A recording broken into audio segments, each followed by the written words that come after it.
Hello, star ஹாஸ்பிட்டலா? வேறு ஒன்றும் இல்லைங்க. ஸ்டாஃப் நர்ஸ் இருக்காங்களா? ஆ, கொஞ்சம் க கொடுக்க முடியுமா? கொடுங்க. ஹலோ. மேடம், வணக்கம் மேடம். மேடம், ஒன்றும் இல்லை, ஒரு பாரில் இருந்து நான் பேசிக்கிட்டு இருக்கேன். உங்கள் டாக்டர் தண்ணி அடிச்சுட்டு ஒரு பேஷண்ட்டுகிட்ட பேசிக்கிட்டு இருந்தார். அவர் மருத்துவத்தை பற்றி பேசிகிட்டு இருக்கும்போது எனக்கு வயிறு வலி ஜாஸ்தியாக இருக்குங்க, அதுக்கு தான் தண்ணி அடிக்கிறேன் அப்படின்னு சொல்லிட்டாரு. இருங்க, நான் ஊசி போடுறேன் சரியாயிரும் அப்படின்னு சொல்லிட்டு போதையிலே போய் பக்கத்தில் இருக்கிற ஒரு பெட்டி கடையில் ஊசியை வாங்கிட்டு ஊசி போடுறேன்னு சொல்லி ஊசியை போட்டு விட்டார். அந்த ஆள் திமிரு நான் வலிக்குன்னு சொல்லி அந்த ஊசி ஒடிஞ்சிருச்சு. இப்போ என்ன பண்ணணும் ஒன்றும் தெரியல. பாரில் எத்தனையோ குடிகாரங்கள்லாம் எடுத்து பார்த்தாங்க. ஊசி உள்ளே போயிடுச்சு, சதைக்குள்ளே வெளியே வரவே இல்லை. டாக்டர் திங்க் பண்ணிகிட்ருக்காரு எப்படி எடுக்கலாம் அப்படின்னு.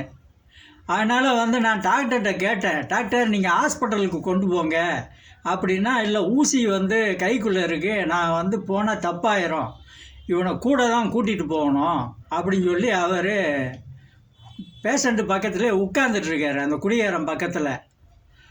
அதான் நான் டாக்டர்கிட்ட கேட்டுட்டு தான் நான் உங்களுக்கு ஃபோன் பண்ணுறேன். உங்கள் ஹாஸ்பிட்டலில் ஆம்புலன்ஸ் இருக்கா? உடனே நீங்கள் அனுப்பி வைங்க.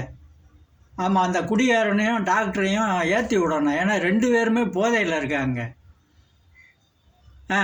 அனுப்பி விட்றீங்களா? ஆம்புலன்ஸ் இல்லையா? அப்போ வேறு ஹாஸ்பிட்டலுக்கு யாராவது தெரிஞ்சவங்க இந்த மூலியமா? இல்லை, ஒன்றும் இல்லை மேடம், நீங்களே இன்னும் நம்ம 108க்கு ஃபோன் பண்ணி அந்த ஒயின் ஷாப்புக்கு வர சொல்லிடுங்க. ஒயின் ஷாப் பேர் ஜில் ஜில் ரம்பா ஒயின் ஷாப். அந்த ஒயின் ஷாப்புக்கு வர சொல்லிடுறீங்களா? நான் டாக்டர்கிட்ட சொல்லிடுறேன். மேடம், பார்த்து டாக்டர் ஆப்ரேஷன் பண்ண சொல்லிடுறாதீங்க, வேறு எந்த டாக்டராக வச்சு ஆப்ரேஷன் பண்ண சொல்லிடுங்க. ஊசியை உள்ளே தள்ளி விட்ருவாரு, வேறு வெளியவே வராது. சொல்லிடுறீங்களா? ரொம்ப நன்றி மேடம். டாக்டரை கொஞ்சம் பார்த்துக்கோங்க மேடம், குடிக்காமல் பார்த்துக்கோங்க. நான் எதுவும் தப்பாக சொல்லலை மேடம்.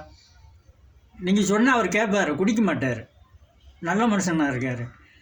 ஏன்னா ஊசியை வச்சு நூலில் கோர்க்குது ஊசியை வச்சு ஒரு பேஷண்ட்டுக்கு ஊசி போட்டாருன்னா அவர் எவ்வளோ பெரிய மருத்துவராக இருப்பார். அதான் சொல்கிறேன், நீங்கள் அன்பாக சொல்லுங்கள், அவர் கேட்டுக்கூடாரு, குடியை விட்டுருவார் மேடம். நன்றி மேடம், நன்றி மேடம். உடனே வர சொல்லுங்கள் 108. நன்றிங்க, நன்றி மேடம். உங்கள் பேர் நான் கேட்டால் சொல்லணும் டாக்டர்கிட்ட, போதையிலையும் சொல்லிடணும், ஏன் சொல்லலைன்னு கேட்பார். என்ன மேடம்? லதா மேடமா? ரொம்ப நல்லது மேம். லதா மேடம், நான் டாக்டர்கிட்ட சொல்லிடுறேன். நீங்களும் கொஞ்சம் டாக்டர்கிட்ட குடியாமல் இருக்க சொல்லுங்கள். நன்றி. ஒயின் ஷாப்புக்கே வரக்கூடாது அவர், அதுபடி பார்த்துக்கோங்க. நன்றிங்க, நன்றி.